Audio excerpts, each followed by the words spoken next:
এই যে কোনো কাজ করছেন, আমার জরুরি তলব দিচ্ছেন কেন? হ্যাঁ, এখন যদি গ্রামের লোকজন, পরিবারের লোকজন জানতে পারে আপনার সাথে দেখা করতে আসছে, আমি ছোট হয়ে যাবো না?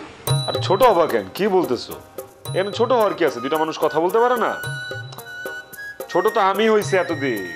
অপমান তো তুমি আমারে করছো। যখন সুযোগ পাইছো তোমার সাথে কথা বলতেছি, তুমি আমারে এই কথা ওই কথা বলে অপমান করছো। আর আমি একটা গোবেচারা তোমার ভালোবাসি দেখে তোমার সব অপমান সহ্য করছি।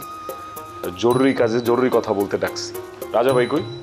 রাজা ভাইয়ের সাথে আমার জরুরি কথা আছে। এই যে তারে ফোন দিতেছি, সে ফোনই ধরে না, সেই জন্য তোমারে ডাকছি। কি জরুরি কাজ? আগের চ্যাপ্টার ক্লোজ, মানে বাড়ি বিক্রি চ্যাপ্টার ক্লোজ হয়ে গেছে? একটা চ্যাপ্টার ক্লোজ হওয়ার সাথে সাথে আরেকটা চ্যাপ্টার ওপেন হয়েছে। আবার কোন চ্যাপ্টার ওপেন হইলো? তাড়াতাড়ি বলেন। সেই কথা তোমারে বলবো না। রাজা ভাই তোমার মুরব্বী, তার সাথেই বলবো। আপনি কিন্তু অনেক গিরিঙ্গিবাজ, একটার পর একটা গিরিঙ্গি লাগাইতেছেন। আমার কিন্তু এরকম গিরিঙ্গিবাজ ছেলে পছন্দ না। আমি তো এরকম ছিলাম না, তোমার কারণে আমার এরকম অনেক পদক্ষেপ গ্রহণ করতে হয়েছে।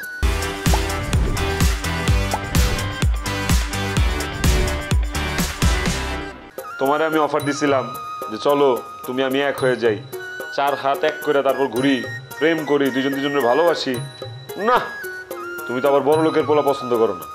তাই তো রাজা ভাইরে ধরে ছোট লোক হইতেছি। এইবার দেখি তুমি আমার বিয়ে না করে কেমনে থাকো। এসব ঘটনা রাজা ভাইরা জানেন না, প্লিজ।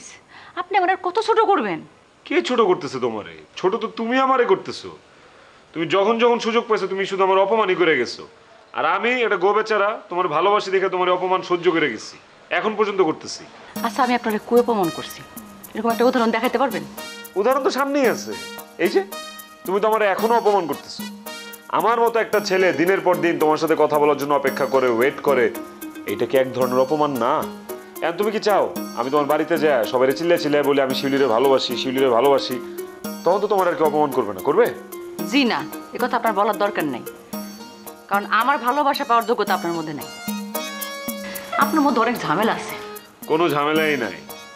যদি বিশ্বাস না হয় কাছে আসো, কাছে এসে আমার বুকে একটু মাথা রাখো, কান পাইতে শোনো আমার বুক কার কথা বলে। সারাদিন বুক শুধু শিউলি শিউলি করে, হৃৎপিণ্ড যেমন ডুকডুক ডুকডুক করে, আমার হৃৎপিণ্ড শিউলি শিউলি শিউলি শিউলি করে। কথা কইতে তো কোনো টাকা পয়সা লাগে না, মুখে যা আসে তাই বলতে থাকেন। আপনার বুকে আমি মাথা রেখে শুনবো শিউলি শিউলি না হৃৎপিণ্ডর সাউন্ড।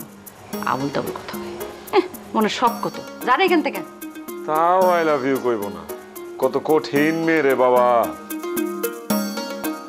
আমি জানি তুমি আমার ভালোবাসো, কিন্তু ঘটনা হইলো তোমার বুক ফাটে কিন্তু মুখ ফুটে না।